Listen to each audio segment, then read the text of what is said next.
금년 봄에는 비가 좀 많이 내렸습니다. 식물학자들의 말에 의하면은 나무가 꽃을 피울 때에 수분을 참 많이 필요로 한답니다. 그리해야 아름다운 꽃을 정상적으로 피울 수가 있고 그리고 나무들도 새싹을 틔우면서 잘 자라게 된답니다. 농부들도 비가 이렇게 좀 자주 내려야 그래야 이렇게 천수답 같은 이런 논밭도 이렇게 작물을 재배할 수 있고 농사 짓는데 큰 걱정을 안 해도 되는 것입니다. 만약에 비가 오지 않는다면 어떻게 될까? 사막은 원래부터 사막이 아니고 비가 오지 않아서 사막이 된 것입니다. 저 사막에도 비가 오면은 거기에 씨앗들이 싹을 틔우면서 자라게 됩니다. 그래서 이 사막, 비가 오는 안 오는 이 사막에는 풀도 그리고 어떤 곡식도 자랄 수 없는, 그래서 동물들이 살지 못하는 곳에 사람도 역시 살지 못하는 바로 그런 이 버려진 땅이 되는 것입니다. 역사적으로 가보면 BC 한 850년경 아합 왕과 왕비 이세벨이 다스리던 그 시대에 3년 6개월 동안 비가 오지 않았습니다. 아합 왕과 이세벨은 바알신과 아세라신을 섬기는 신전을 짓고 백성들에게 하나님 대신 우상을 숭배하도록 강요를 했습니다. 바알신과 아세라신은 이 풍요와 다산의 신으로서 농사를 짓는 농부들에게 풍년을 이렇게 가져다 준다라고 해서 이 바알신이고, 아세라신은 이 가축들이 새끼를 많이 낳는 그런 다산의 신으로서, 그래서 농부들은 이 풍요와 그리고 이 다산을 원하기 때문에 바로 바알신과 아세라신을 그들은 섬기고 있었다라는 것입니다.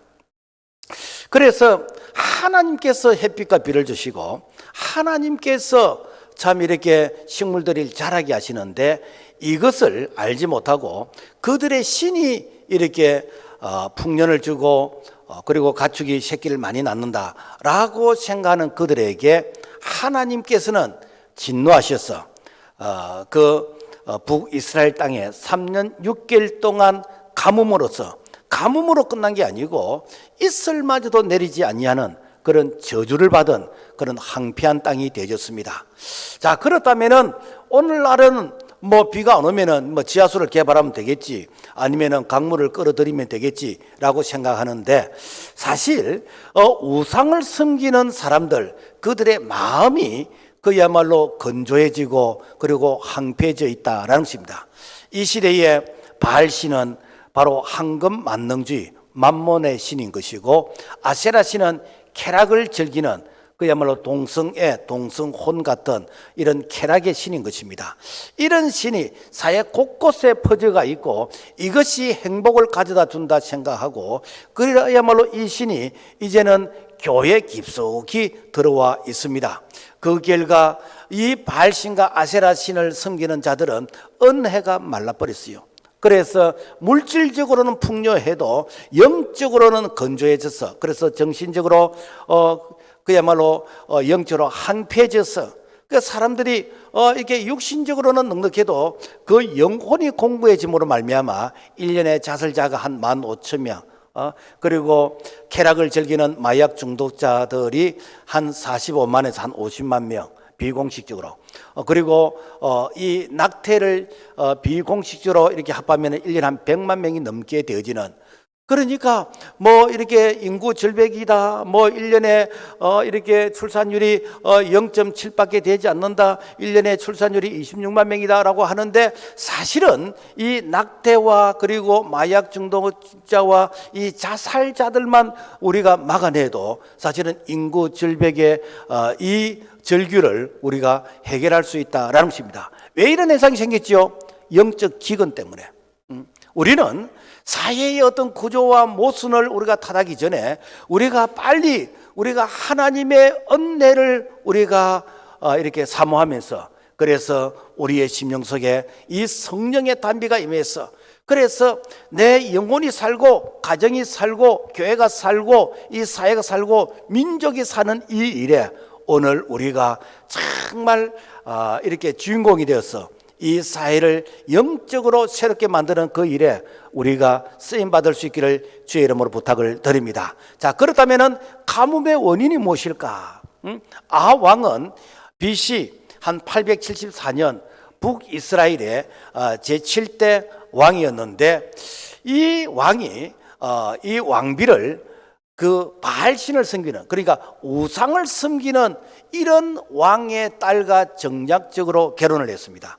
그래서 이 이세벨이 이제 아합 왕과 결혼을 하면서 그냥 단순히 이렇게 결혼한 것이 아니고 자기가 섬기는 이 바알신 아세라 신을 가지고 와서 그 신을 바로 이스라엘 백성들에게 주입시켜서, 그래서 이스라엘 백성들이 이 바알신과 아세라 신을 섬기게 만드는 그런 주범이 바로 이세벨인 것입니다. 그러니까 나라의 이 소위 말해서 왕비 한 사람이 잘못된 이념의 사상을 가진 이런 자가 들어옴으로 말미암아 나라 전체 전 백성이 그야말로 고통을 당하게 되지는 이런 재앙을 가지고 오게 되졌다라는 것입니다.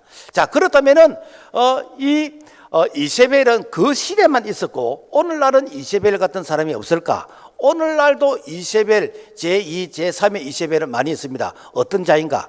교회가 인본주의의 사상과 이념을 아무런 이런 검증의 가정 없이 그걸 그대로 받아들이는, 바로 이것이 이 시대의 바로 이세벨이다라는 것입니다.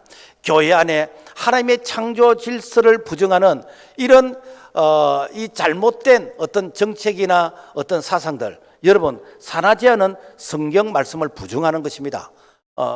하나님은 생육 번성 충만 전국 다스리라고 했잖아요. 그런데 여러분 인위적으로 우리가 이렇게 산하지 않는 거, 이거는 하나님의 말씀을 부정하는 것입니다.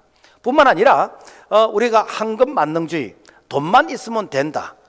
여러분 돈을 누가 만드셨죠? 하나님이 만드셨잖아요. 그러니까 하나님이 계시면 된다라가 아니라 돈만 있으면 된다라고 하기 때문에, 그래서 이 돈과 타협하게 되지는, 신앙을 팔아먹게 되지는 이런 현상이 생기게 되었고, 그리고 이 동성혼, 이것은 그야말로 하나님께서 창조하신 이 가족의 그 질서를 파괴하는 것입니다. 여러분 동성애가 어떻게 아기를 낳을 수 있습니까? 그런데 이런 것을 권장한다는 것은 그 사회가 망하는 망조의 길을 걷는 것입니다. 뿐만 아니라 공산주의 사상, 이것은 하나님을 인정하지 않아요. 우리 인간을 물질로서 생각하는, 진화론적으로 생각하기 때문에, 그래서 사람 죽이는 것을 마치 닭 잡는 것이나 아무런 양심의 가책을 느끼지 않는 이런 사상이 공산주의 사상인 것입니다.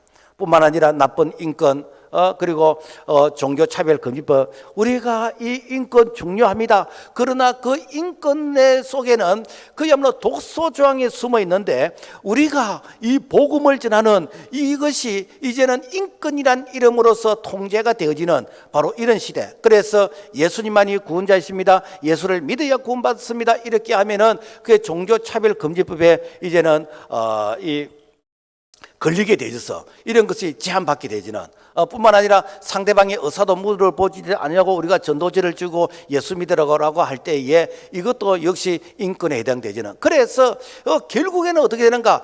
교회가 항폐화되게 되지는, 이 교회가 교회 기능을 하지 못하는 이런 현상이 생기게 되진다라는 것입니다.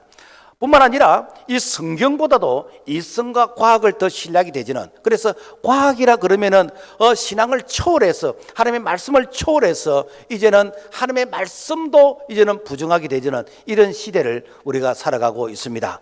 이러한 때에 하나님은 우리에게 경고하고 있습니다. 고린도서 6장 14절에서 16절 말씀 보면은, 너희는 믿지 않는 자와 멍에를 함께 매지 말라. 의와 불법이 어찌 함께하며 빛과 어둠이 어찌 사귀며 하나님의 성전과 우상이 어찌 일치가 되리요. 자, 그래서 오늘 기독교가 이세벨과 같은 불의와 타협하게 되어지면 어떻게 되는가? 교회가 망하게 되는 것입니다. 교회만 망합니까? 하나님께서 교회를 통해서 하나님께서 복을 주시는데, 교회가 망하면은 여러분요, 이렇게 나라도 망합니다. 여러분, 북한이 왜 저렇게 못 살게 되었죠? 한때 1907년 이 평양의 대붕운동이 일어날 그때에 이 북한에는 여러분 평야가 적습니다. 그러면은 이렇게 남한이 잘 살고 북한이 못 살아야 되는데 그때 북한이 훨씬 잘 살았어요. 왜 잘 살았는가? 북한에는 하나님께서 이렇게 대붕운동을 일으키실 때에 평양에 신학교가 있게 되는 것이고 하나님께서 북한 땅을 축복하셨습니다. 그러나 이 북한이 공산화되면서 이 교회를 폐쇄하고 이제는 예수님 사람들을 잡아서 정치범 수용소에 가두는 그때부터 축복의 촛대가 이 북한에서 남한으로 넘어오게 되지는, 그래서 북한이 망하게 된 것은 결국에 우리가 영적으로 신앙적으로 보면은 바로 이 김일성 종교, 주체 사상의 이 종교, 바로 오늘날 이 시대에 이 바알신과 아세라신 같은 이런 신을 섬김으로 말미암아 바로 북한 땅이 항폐화되게 되었다라는 것입니다. 그러므로 오늘 우리는 이 엘리야의 이런 외침 가운데서 너희들이 바알신을 섬기든지 하나님을 섬기든지 양다리를 걸치지 말고 너희들이 결단해라 라고 하면서 그 시대에 이 엘리야가 이 결단을 이렇게 외쳤습니다. 열왕기상 18장 21절, 너희가 어느 때까지 둘 사이에서 머뭇머뭇하려느냐? 여호와가 만일 하나님이면 그를 따르고 바알이 만일 하나님이면 그를 따를지라. 여러분요, 오늘 우리도 결단을 우리가 해야 됩니다. 그래서 이것도 좋고 저것도 좋고 적당하게 이게 양다리 걸치고 그러면은 여러분요, 하나님의 은총은 받지 못해요. 우리 하나님은 완전히 하나님만 이렇게 바라보고 섬기는 그 자를 향해서 축복하시지, 하나님도 좋고 세상도 좋고 양다리 걸치면 절대로 하나님께서 복을 주시지 않습니다. 왜? 복을 받아도 하나님이 주셨다는 이 소리를 안 하기 때문에. 그러므로 말미암아 오늘 우리는 우리의 믿음과 신앙이 오직 예수, 오직 성경, 오직 교회, 그래서 오직 하나님 중심이 되는 그런 우리의 믿음과 신앙으로 결단할 수 있기를 주의 이름으로 부탁을 드립니다. 자, 그렇다면 우상 숭배에 대한 이 심판을 경고하셨습니다. 여러분, 경고는요 저주가 아닙니다. 경고는 사랑하기 때문에 미리 예방하도록 하나님께서 그들에게 사인을 주시는 것입니다. 아합 왕은 22년간 북이스라엘을 다스렸는데 아합 왕 시대에 엘리야라는 이 선지자가 활동을 했습니다. 하나님은 엘리야를 통해서 이대로 계속하면은 비가 오지 않을 것이다. 너희들이 신이 복을 주는 것이 아니라 이게 만복의 근원은 하나님이신데 너희들이 이 신을 섬기면 절대로 너희들이 복을 받지 못한다라고 하면서 경고를 하시는 것입니다. 열왕기상 17장 1절, 엘리야가 아합에게 고하되 내 말이 없으면 수년 동안 우로가 있지 아니하리라. 이것은 하나님께서 엘리야를 통해서 이 아합 왕에게 바알을 섬기면 절대로 하나님께서 복을 주시지 않는다라고 하는 것을 경고하는 것입니다.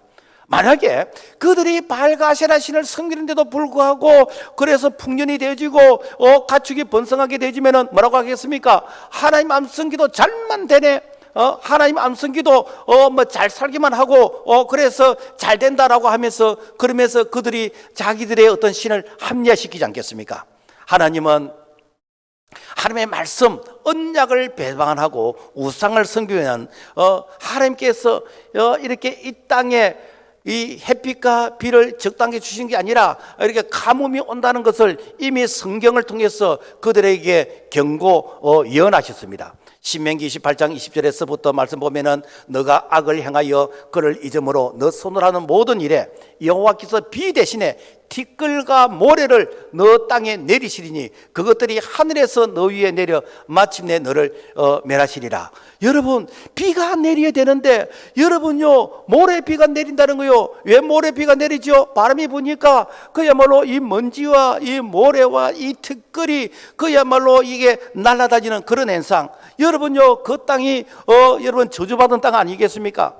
뿐만 아니라 우상 숭배자 이세벨에 대해서도 경고를 했습니다. 열왕기하 9장 26절 말씀 보면은 여호와께서 말씀하시기를 내가 어제 나봇의 피와 그의 아들들의 피를 분명히 보았노라. 그런저 여호와의 말씀대로 그의 시체를 가져다가 이 밭에 던질지니라 하는지라. 무슨 말인가? 이 이세벨이 그야말로 우상만 숭배하는 것이 아니고 이 못된 짓을 많이 했어요. 그래서 나봇의 이 포도원을 빼앗는 이런 악한 짓을 하게 되는데 이때에 하나님께서 이 엘리야를 통해서 경고를 하는 것입니다. 계속해서 이런 못된 짓을 하면은 하나님께서 너희의 인생의 최후가 비참하게 끝날 것이다. 어떻게 비참하게 끝나는가? 그의 시체가 던짐을 받게 될 것이고 그 시체가 들개들이 와서 뜯어먹게 되어지는 그런 비참한 인생이 될 것이다 라는 것을 미리 경고를 했습니다. 그런데 이 경고는 여러분요, 절대로 저주가 아닙니다. 사실 오늘날 우리가 말씀이 뭡니까? 사인 아닙니까? 경고 아닙니까? 하나님께서 처음부터 우리를 진노하시고 징계하시고 그러지 않습니다.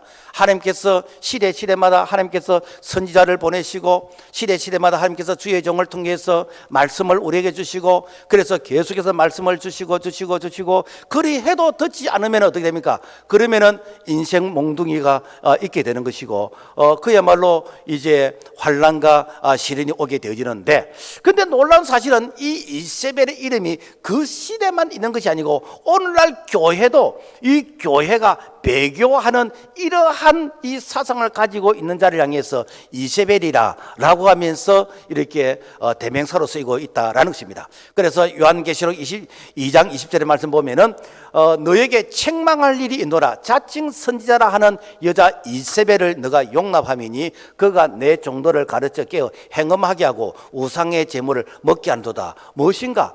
그야말로 교회 공동체 안에 이 교회를 이렇게 오염시키고 이 교회를 부정한 그런 이념과 사상으로 교회를 타락하게 만드는 이런 것들이 무엇인가? 오늘날 이 시대의 이세벨이라는 거예요. 교회는 그리스도의 신부입니다. 교회는 주님 앞에서 정결한 신부의 모습을 해야 됩니다. 그런데 교회가 그야말로 음녀와 같이 이렇게 이 타락한 이런 모습, 이것이 무엇인가? 바로 교회가 교회의 본질을 잃어버린 이 모습이 바로 이 시대의 이세벨이다라는 것입니다. 그래서 요한계시록 17장에 보면은 이세벨은 장차 재림주로 주님께서 오실 그때에 큰 음료로서 심판의 대상이 바로 오늘 이 시대의 이세벨이다라는 것입니다. 그래서 시대마다 성경적 경고는 하나님의 입인 것입니다. 오늘날 엘리야 같이 하나님의 정의와 공의를 외치는 선지자가 여러분요 얼마나 있다고 생각이 되십니까? 만약에 이 엘리야와 같은 하나님의 정의, 하나님의 공의 그리고 이 진리를 외치는 이런 엘리야 같은 이런 선지자가 많다면 한국 교회가 여러분 타락하지 않습니다. 여러분 이 사회가 변질되지 않습니다. 이 사회가 여러분 하나님의 이 정도를 향해서 걸어갈 수 있습니다. 그런데 안타까운 것은 교회가 변질되고 타락하고 그리고 교회가 망하든 나라가 망하든 이 선자의 이 사명을 포기하는 오늘 주의 종들이 있기 때문에 오늘 우리가 이 교회를 걱정하고 나라를 걱정하게 되어졌습니다. 왜 그렇게 되어지죠? 내가 이 말을 하면은 교인들이 어떻게 생각할까? 교인들의 눈치를 봅니다. 그래서 정치인들의 눈치를 보게 되는 것이고, 내가 이런 말을 하면은 내가 이렇게 출시하는데 내가 지장이 있고, 그래서 이 말을 하면은 걸리고 저 말하면 걸리고, 그래서 누구든지 들어서 좋는 두루뭉실한 그런 말들. 그래서 오늘날 제일 인기 있는 게 무엇입니까? 이게 축복인 것이고 행복인 것이고, 그러면서 도덕과 윤리의 이런 설교를 하면서 이렇게 교인들을 향해서 그야말로 골마서 그야말로 중병이 걸린데도 불구하고 괜찮다고 하면서 그들을 위로한다면은 바로 이러한 자를 향해서 성경은 뭐라고 말씀하는가? 짓지 못하는 벙어리 개다라고 말씀하고 있습니다. 이사야 56장 10절 이스라엘의 파수꾼들은 맹인이요 다 무지하며 벙어리 개들이라 짓지 못하며 누워있는 자들이요. 여러분요, 이 파수꾼이 무엇입니까? 이 파수꾼은 이 정확한 나팔을 부려야, 그래야 백성들이 전쟁을 예비하고 위기를 예비하고 예비할 거 아닙니까? 그런데 이 파수꾼이 나팔을 불지 않아야 하면은 여러분요, 결국에 그 화는 누가 당합니까? 그 성에 있는 백성들이 아니겠습니까? 북이스라엘은 선지자의 경고를 무시해서 3년 6개월 동안 가뭄이 맺습니다. 그 가뭄이 끝이었습니까? 아닙니다. 그래도 불구하고 회개하지 않으니까 이 북이스라엘은 아수르 나라에서 이렇게 침략을 당하고, 그래도 회개하지 않으니까 그 나라가 이제는 이렇게 없어져 버리게 되어지는, 그래서 지금도 사마리아인들이 바로 북이스라엘의 그들의 바로 이 조상들 아닙니까? 우상 숭배는 철저하게 망합니다. 망하는데 그냥 망하는 게 아니에요. 하나님께서 계속해서 경고를 주십니다. 사인을 주십니다. 그 경고와 사인을 계속해서 무시하게 되지면 어때는가? 나중에는 비참한 개인의 인생뿐만이 아니라 그리고 민족과 이 역사적으로 이렇게 비참한 그런 이 고통을 겪게 된다라는 것입니다. 연세대 초대 총장이 백낙준 박사입니다. 그런데 이 백낙준 박사의 아버지가 맹인인데 이게 점을 치는 점쟁이였어요.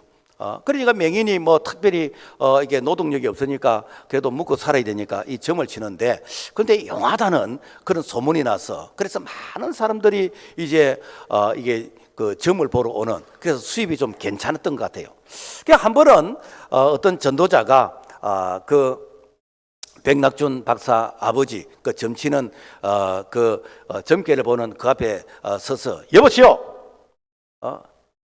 그 이렇게 사기짓 그만하시고 예수 믿고 이렇게 천국 가시라고. 거짓 하면은 당신도 망하고 당신 자식도 망하고 망할 테니까 거짓 그만하라고.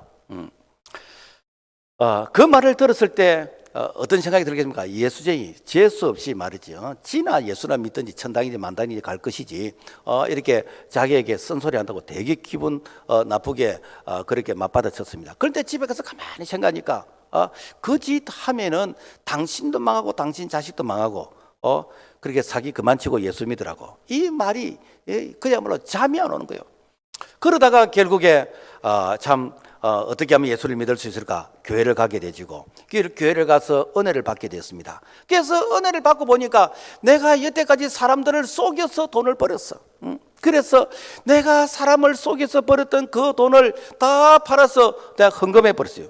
그러니까 이제 쫄딱 뭐 망한 것처럼 이제 뭐 돈이 없는 거예요. 이 얘기를 들었던 선교사가 이제 교회 관리집사, 사찰이라 그러잖아요. 그래서 관리집사로 불러서 그래서 이제 교회에서 기본적인 생활을 할 수 있도록 이렇게 돌봐드리고, 그리고 그 아들 그 자식을 미국에 이제 유학을 보냈어. 그래서 미국에서 박사학위를 받고 한국으로 돌아왔어. 그래서 연세대 초대 총장이 되어졌고, 그리고 문교부 장관을 역임하게 되었습니다. 무슨 얘기인가? 여러분요, 경고를 받아들이면 화를 면하게 됩니다. 그래서 위기가 축복의 기회가 되는 것입니다. 그런데 이 경고를 받아들이지 않냐고 계속해서 내가 고집을 부리고 니나 잘해라 라고 한다고 하면은 여러분요, 그 화는 면할 수가 없다라는 것입니다. 자, 그렇다면은 그 경고를 받은 자들이 어떻게 되지요? 무너진 제단을 수축하라는 것이죠. 이스라엘은 3년 6개월이나 비와 이슬이 내리지 않았습니다. 아왕은 엘리야가 그 땅을 저주해서 그래서 비가 오지 않는다 생각하고 이렇게 엘리야만 죽이면은 다시 이렇게 정상적으로 이렇게 비가 올 수 있다라고 생각을 하고 엘리야를 죽이려 그럽니다. 그런데 엘리야는 왕이시여, 왕이 섬기는 바알신과 아세라 신이 참신인지 내가 섬기는 하나님이 참신인지 우리가 갈멜산에서 우리가 한번 담판을 합시다.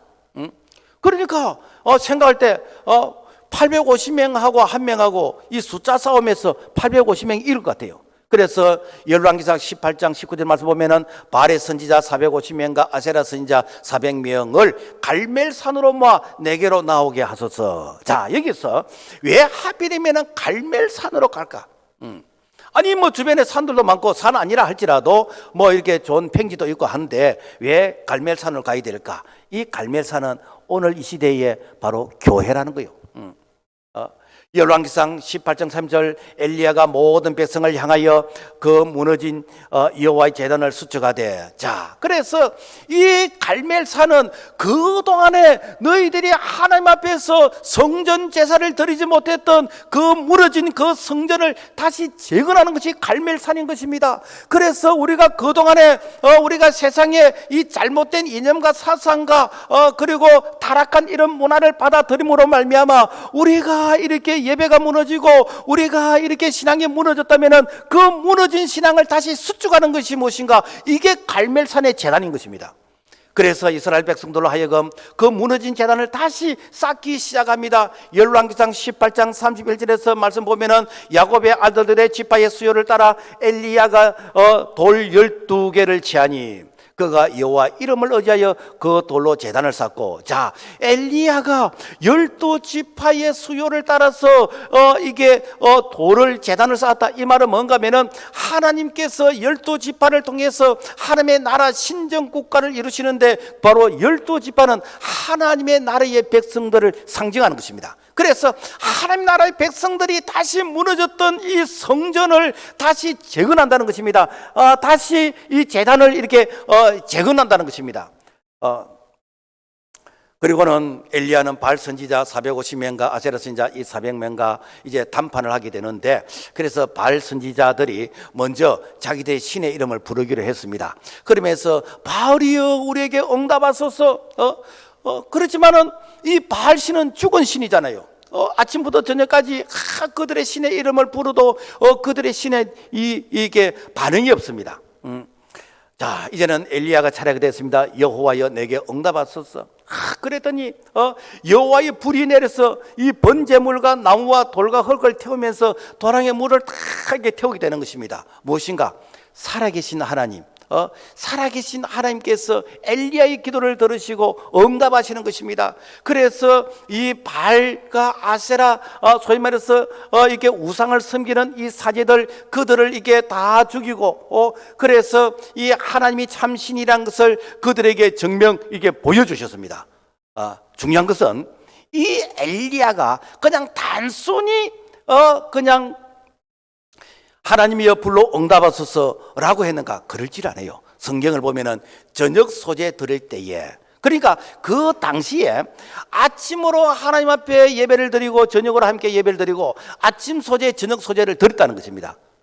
그러니까 예배는 여러분요 이렇게 땜방 하나로 하는 게 아니고 온종일 하나님 앞에 이렇게 예배를 드려야 된다라는 것입니다. 여러분, 예배가 회복이 될 때, 바로 제단이 회복이 될 때, 그때에 하나님께서 이 불이 임했다라는 것입니다. 오순절 성령 강림은 예배 회복이었습니다. 모여서 그들이 말씀 듣고 회개하고 찬송할 때, 기도할 때, 그때에 이 성령의 불이 임했다는 것입니다. 말세의 징조 중에 하나가 여러분요 예배에 모이질 않습니다. 예배에 관심이 없습니다. 사탄은 예배를 못 드리게 합니다. 언제부턴가 주일 예배가 일회용 예배가 되졌고, 그리고 이 예배가 이제는 편법으로서, 그래서 새벽기도를 예배로 생각하고 새벽기도 올 때에 내가 등산 산포 갈 이런 준비하고 지고 와서, 그래서 주일을 그야말로 자기 마음대로 이게 편리대로 드리는 거, 여러분 이거는 온전한 예배가 아닙니다. 주일은 주님의 날입니다. 그래서 하나님은 지금도 온전한 예배자를 찾으신다고 그랬습니다. 요한복음 4장 23절, 아버지께 참되게 예배한 자들은 영과 진리로 예배할 때고는 곧 이때라 아버지께서는 자기에게 이렇게 예배한 자들을 찾으시느니라. 예배자를 찾으신다 그랬습니다. 오늘 우리가 예배를 드린다 하지만은 하나님 보실 때는 너는 성전 마당만 밟고 간다 라고 하면서 내가 너를 도무지 알지 못하겠다고 한다면은 여러분 예배의 실패자가 되는 것이고, 예배의 실패자가 되는 것은 우리의 영혼이 기근을 이렇게 겪게 되는 것이고 우리의 그 영혼이 황폐하게 되어진다라는 것입니다. 안타까운 것은 코로나 이후로 오늘 한국교회 예배가 무너져 버렸습니다. 그래서 새벽 기단이 무너지고, 그리고 뭐 저녁 예배, 3일 예배, 기도의 재난이 무너졌습니다.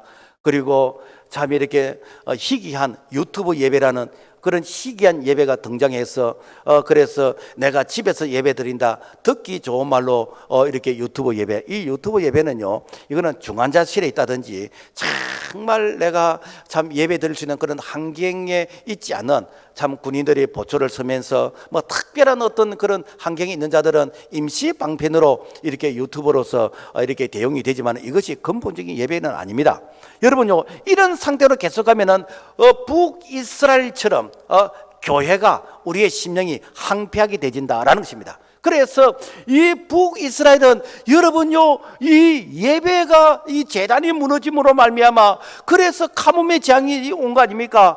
가뭄의 재앙 왔습니까? 아수르의 침략을 당하게 되는 것이고 아수르의 이런 재앙을 받게 되는 것이고 그리고는 결국엔 나라가 망하게 된 거 아닙니까? 오늘날도 마찬가지입니다. 우리가 무너진 제단을 수축하게 됩니다. 무너진 제단이 무엇입니까? 다시 예배를 회복하는 것이고 다시 말씀을 회복하는 것이고 다시 우리가 여호와여 임하여 임하소서라고 하는 성령의 불을 구하는 이것이 무엇인가? 다시 무너졌던 제단을 수축하는 우리의 신앙이 되어야 될 줄로 믿습니다.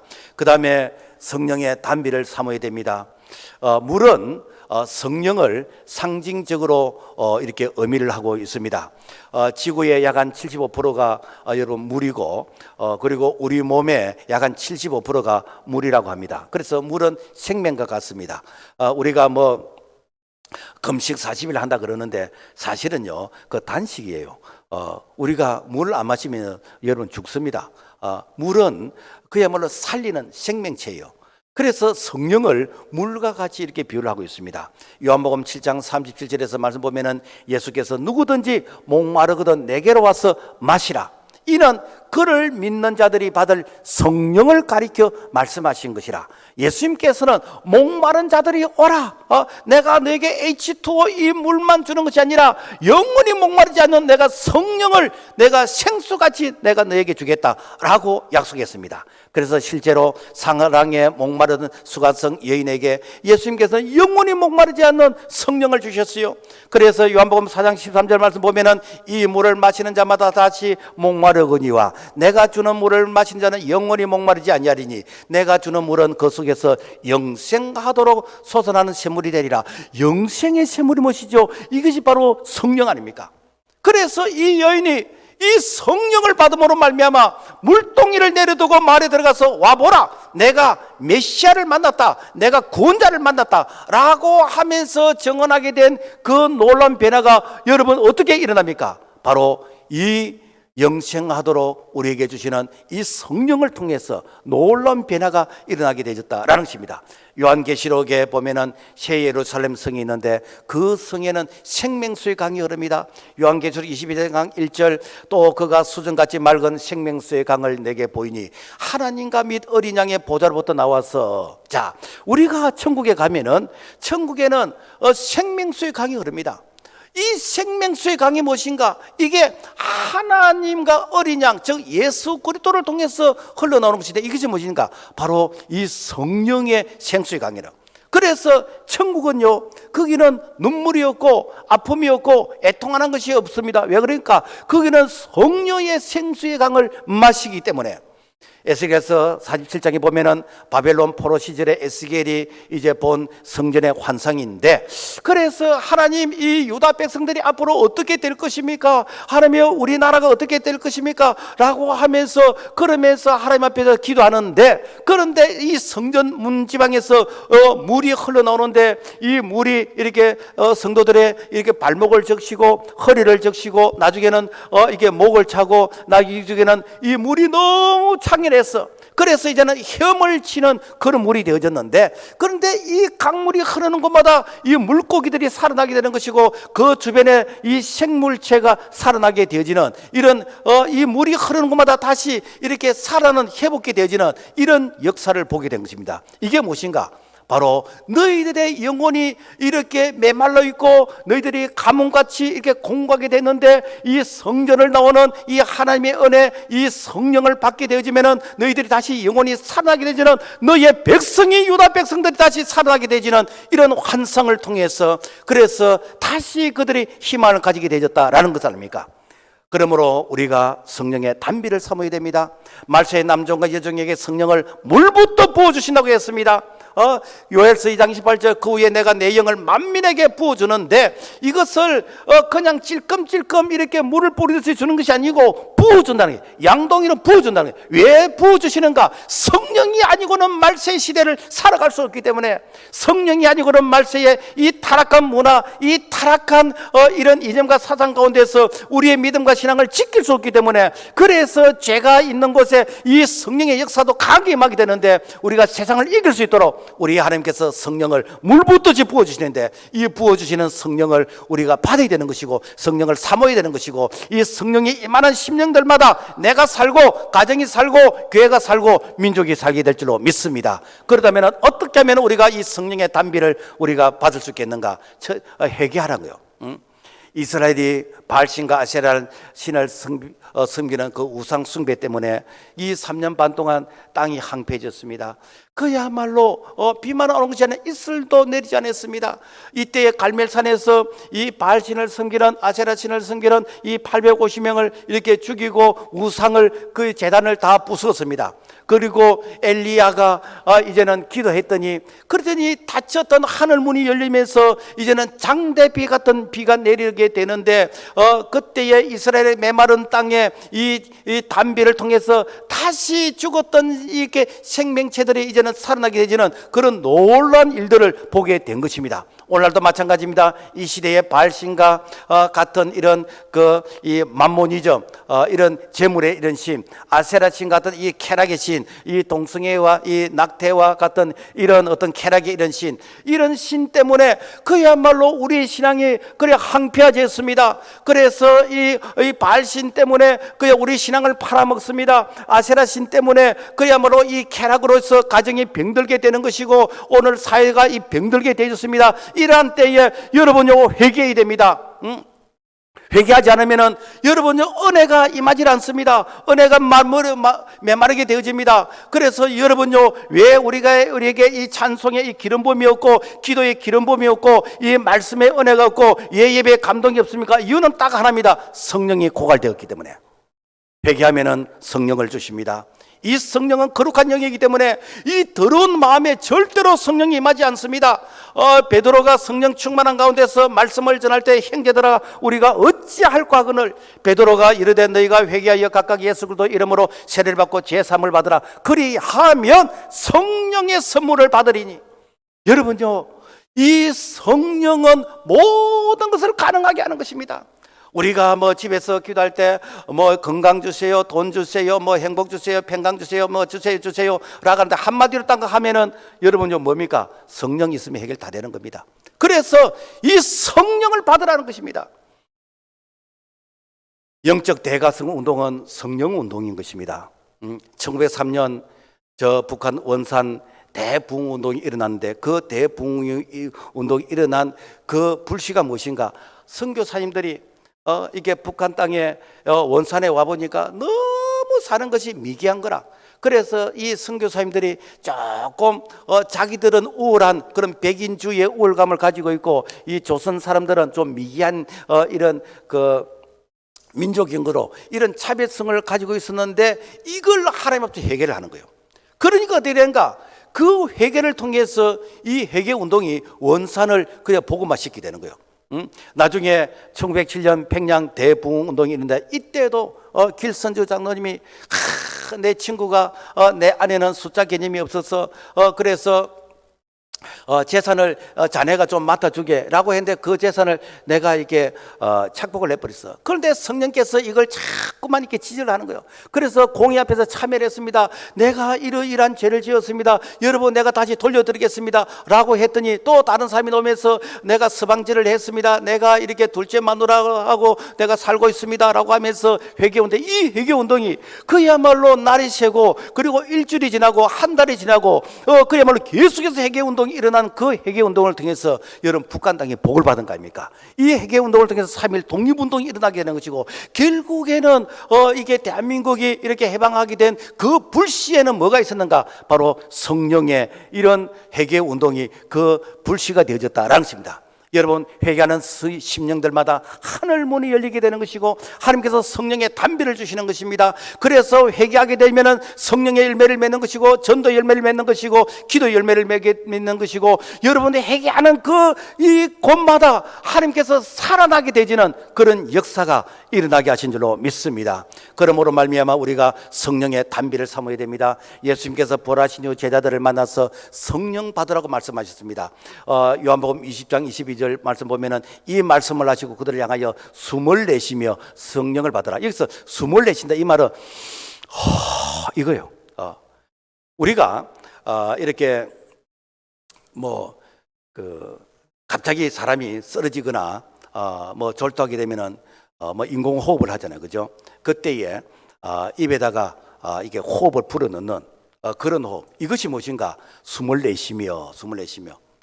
에스겔 37장 9절의 말씀 보면은 주 여호와께서 이같이 말씀하시기를 생기야 사방에서 와서 이 죽음을 향한 자에게 불어서 살아나게 하라. 이 생기가 불어서 살아나게 한다. 이 말은 뭐냐면은 에스겔에 마른 뼈들이 있는데 그 마른 뼈들에게 이 생기를 불어넣으라. 그러면은 이 마른 뼈들이 살아나게 되어지는데 그래서 이 생기로 말미암아 힘줄이 생기고 살이 생기고 나중에는 큰 군대를 이루게 되어진다라는 것입니다. 무슨 얘기인가?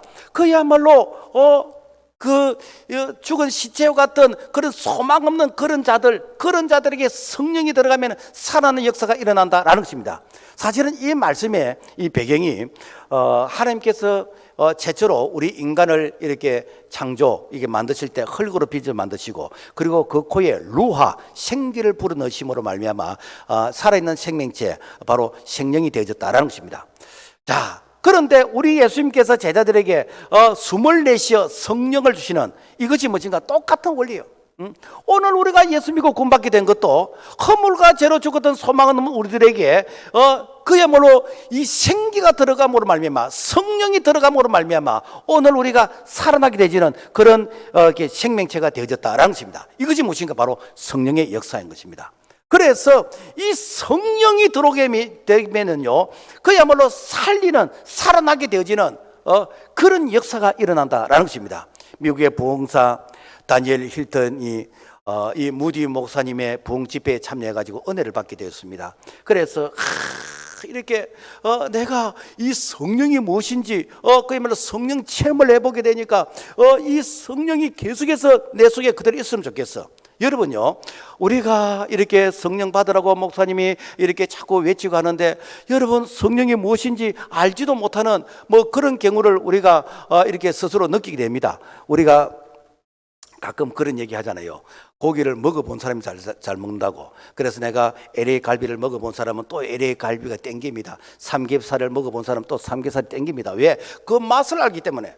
내가 성령의 맛을 아는 사람은, 내가 성령의 충만함을 경험해 본 사람은, 내가 이 성령에 고갈되지면은 내가 성령을 받아야 되겠다, 내가 그 은혜를 다시 한번 내가 이렇게 경험해야 되겠다, 이런 은혜가 땡기는 것입니다. 그런데 내가 한 번도 성령을 경험해보지 못하면, 한 번도 고기 맛을 내가 느껴보지 못한 사람은 왜 고기를 먹는지 알지를 못해요. 그래서 성령 체험을 했던 이 다니엘 힐턴이 이 찬송 이게 가사를 이게 적었는데 그것이 무엇인가? 찬송가 183장 빈들의 마른 풀같이 시들은 나의 영혼 주님이 약속한 성령 간절히 기다리네 가물음의 마른 땅에 단비를 내리시도 성령의 단비를 부어 새 생명 주옵소서. 왜? 내가 성령을 받아보니까 이 성령이 너무 좋는 거라.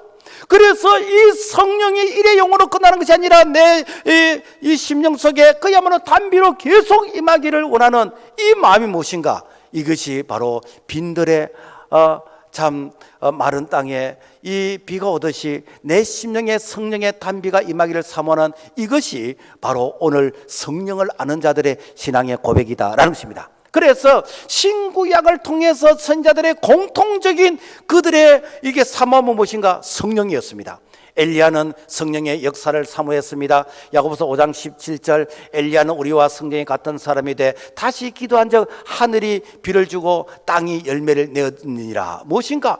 이 엘리야가 성령의 충만함 가운데서 하나님이여 이제는 이 땅에 하나님께서 진노하시는 바알신과 아세라 신이 없어졌습니다. 그들의 제단이 이제 다 무너졌습니다. 하나님이여 진노를 보시고 하늘 문을 여시고 그리고는 어떻게 된가? 비를 달라고 기도했습니다. 그때의 이 비가 열왕기상 18장 45절에 보면은 처음에는 손바닥만한 작은 구름이 있었는데 나중에는 그 구름이 점점 커지더니 이제는 먹구름이 되어지고 이제는 그 빗소리가 들리게 되는데 큰 비가 내리게 되지는 이것이 무엇인가? 이것이 바로 성령의 이렇게 소낙비 같은 단비다라는 것입니다. 그래서 이 3년 6개월 동안 이게 가뭄이 있던 그 땅에 큰 비가 내림으로 말미암아 다시 이렇게 풀들이 자라게 되고 이 생명체가 자라게 되는 이런 역사가 오늘 우리의 심령 가운데 일어나기를 주님의 이름으로 부탁을 드립니다. 스가랴도 성령의 단비를 사모했습니다. 스가랴 10장 1절 봄비 때에 여호와 곧 번개를 내는 여호와께 비를 구하라. 우리에게 소낙비를 내려서 밭에 채소를 각 사람에게 주시리라. 여기서 소낙비는 그냥 채소밭에 그냥 뭐 이렇게 고추나 이렇게 상추나 이런 것이 잘 자라게 하는 그런 비가 아니라 이 유다 백성들이 바벨론 포로에서 이제는 이게 다시 본국으로 돌아와서 성전 재건을 하는데 이 성전 재건이 너무너무 힘들어. 먹고 살기도 힘든데 이 성전을 재건한다는 게 너무너무 힘들어. 그래서 낙심되어지고 그들이 지쳤을 때 이것은 힘으로 되지 않고 능으로 되지 않고 오직 여호와 신으로 되는데, 여호와 신이 무엇인가? 소낙비 같은 성령이 임하게 될 때에 이 무너졌던 이 성전을 재건하게 되어진다라는 것입니다. 그래서 정말로 힘든 것은 우리가 신앙생활할 때 내가 뭐 바빠서 못하겠습니다, 내가 뭐 힘들어서 못하겠습니다, 뭐서 못하겠습니다, 이런 그거는 표면적인 그런 핑계인 거. 진짜는 무엇인가? 성령이 고갈되는 거예요. 여러분요, 성령을 받게 되면 이 성령께서 나를 통해서 하게 하시는데, 내가 적게 일해도 크게 열매가 나타나는 것이고 적게 기도해도 크게 응답하시는 거예요. 왜? 성령께서 일하시기 때문에. 호시아도 성령의 단비를 사모했습니다. 호시아 10장 12절 너희가 자기를 위하여 의를 심고 긍휼을 거두라. 지금이 곧 여호와를 찾을 때니 너희의 묵은 땅을 기경하라. 마침내 여호와께서 임하사 의를 빛처럼 너희에게 나타내시리라. 북이스라엘이 망하기 전에 하나님께서 그들에게 회개를 맺혔습니다. 너희의 묵은 땅을 기경하라. 왜 묵은 땅입니까? 비가 안 오니까 묵은 땅이 되었잖아요. 그래서 너희들이 회개하면 이 묵은 땅이 이제는 성령의 이 비가 내려서, 그래서 이 부드러운 땅이 될 것이고, 그리고 열매를 맺게 될 것이고, 하나님의 진노와 심판이 이게 멈추게 될 것이라 라고 하면서 이렇게 경고를 했는데, 그들이 하나님의 그 경고를 무시해서 결국에는 아수르의 이게 나라가 망하게 된 겁니까? 결국에는 무엇이죠? 묵은 땅을 기행하지 않는 이 성령의 이 단비를 그들이 거절했기 때문인 것입니다. 에스겔도 성령의 단비를 사모했습니다. 에스겔 34장 26절 내가 그들에게 복을 내리며 때를 따라 비를 내리되 복된 장맛비를 내리라. 바벨론 포로에서 그들이 회개하면은 하나님께서 복된 장맛비를 주신다는 것입니다. 무엇인가? 우리가 비록 이렇게 포로 생활을 하고 소망 없는 이런 모습으로 살아간다 할지라도 우리가 회개하면은 하나님께서 비를 일회용으로 주시는 것이 아니라 장맛비를 주셔서, 그러면 그 비가 복된 장맛비가 되게 하신다는 것입니다.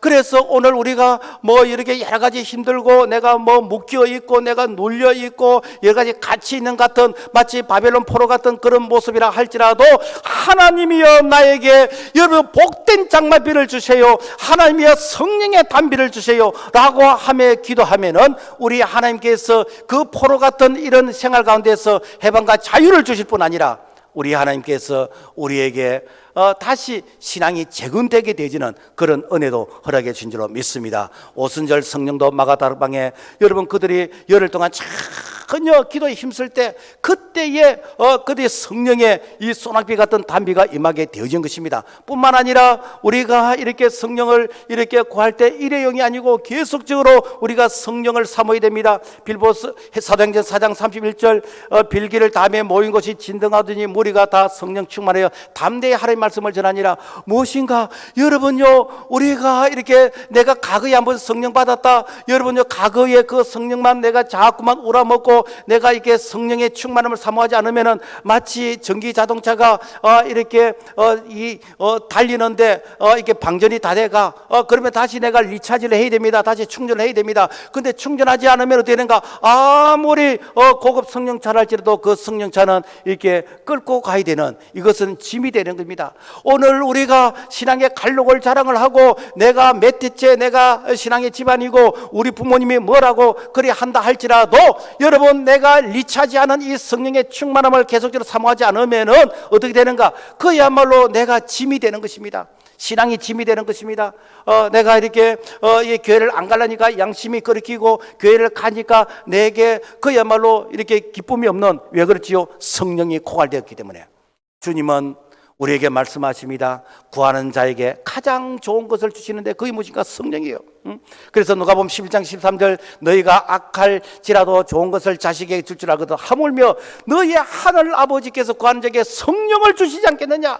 자식이 부모에게 엄마 내가 이렇게 떡을 먹고 싶어요 라고 하는데 누가 돌을 주겠으며, 내가 생선이 먹고 싶어요 하는데 누가 뱀을 주겠느냐. 하물며 하나님 아버지께서 이 구하는 자녀에게 가장 좋은 거 성령을 주시지 않겠는가. 이 성령은 모든 것을 다 이게 가능하게 하는, 그래서 이게 닫힌 문을 열게 되는 것이고 그리고 묵힌 결박을 풀게 되는 것이고 모든 것을 가능하게 하는 게 무엇인가? 이게 성령이에요. 그러므로 말미암아 하나님께서는 구한 자에게 성령을 주신다는 것입니다. 그러므로 말미암아 오늘 우리는 구해야 되는 것입니다. 사모해야 되는 것입니다. 성령의 단비를 달라고 우리가 하나님께 부르짖고 기도해야 되는 것입니다. 말씀 맺겠습니다. 오늘날 바알신과 아세라신은 그야말로 인본주의고 그리고 황금 만능주의고 쾌락주의고 그야말로 불신앙인 것입니다. 이런 것이 교회 깊숙하게 들어왔습니다. 그래서 어느 순간인가 내게 이 신앙에 감동이 없습니다. 내 영혼이 메말랐습니다. 황폐화되졌습니다. 그래서 경고를 들어도 이 경고의 말씀에 별로 이렇게 반응이 없습니다. 이대로 계속하면은 여러분요 내 개인이 망하고 여러분 가정이 망하고 한국의 교회 미래가 없습니다. 여러분요 이 한국 이 사회는 결국 교회만이 마지막 희망의 보루인데 교회마저 무너지게 되어지면 더 이상 희망이 없습니다. 그러므로 말미암아 소낙비 같은 이런 성령의 단비를 달라고 오늘 우리가 하나님께 부르짖고 기도하고, 그래서 오늘 우리가 이 성령의 단비를 우리가 구하게 되지면은 여러분요 이것이 점점 이제는 이 재단에서 흘러나오는 이 은혜가 그야말로 이 장류를 적시고 경남을 적시고 민족을 적시는 그 일에 오늘 우리가 쓰임받게 되지는 이런 우리 모두가 다 성령의 충만함을 경험할 수 있기를 주님의 이름으로 축복합니다. 하나님 아버지 감사합니다. 우리에게 너무너무 중요하기 때문에 성령 충만을 받으라고 했고 이 성령의 이 단비를 우리가 사모하라고 했습니다. 하나님 아버지 오늘 정말 우리가 이 물붓듯이 부어주시는 이 성령의 단비를 모두가 다 흡족하게 경험할 수 있도록 은총을 베풀어 주옵소서. 예수님 이름으로 기도합니다. 아멘.